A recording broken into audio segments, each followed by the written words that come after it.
This weekend, as we celebrate Memorial Day, families across America will gather in backyards and front porches, fire up the barbecue, kick back with friends, and spend time with people they care about. That's as it should be. But I also hope that as you do so, you take some time to reflect on what Memorial Day is all about, on why we set this day aside as a time of national remembrance.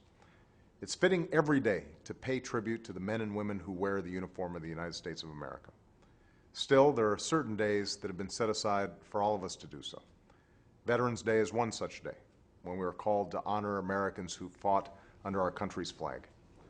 Our calling on Memorial Day is different.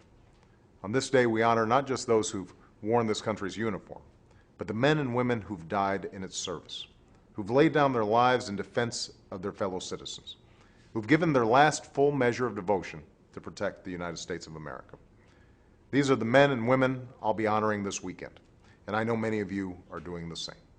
There are any number of reasons America emerged from its humble beginnings as a cluster of colonies to become the most prosperous, most powerful nation on earth. There's the hard work, the resilience, the character of our people. There's the ingenuity and enterprising spirit of our entrepreneurs and innovators. There are the ideals of opportunity, equality, and freedom that have not only inspired our people to perfect our own union, but inspired others to perfect theirs as well. But from the very start, there was something more.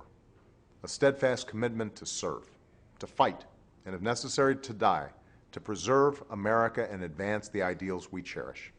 It's a commitment witnessed at each defining moment along the journey of this country. It's what led a ragtag militia to face British soldiers at Lexington and Concord. It's what led young men in a country divided half slave and half free to take up arms to save our Union.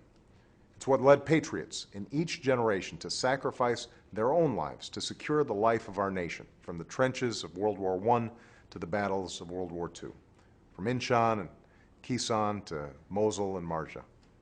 That commitment, that willingness to lay down their lives so we might inherit the blessings of this nation, is what we honor today.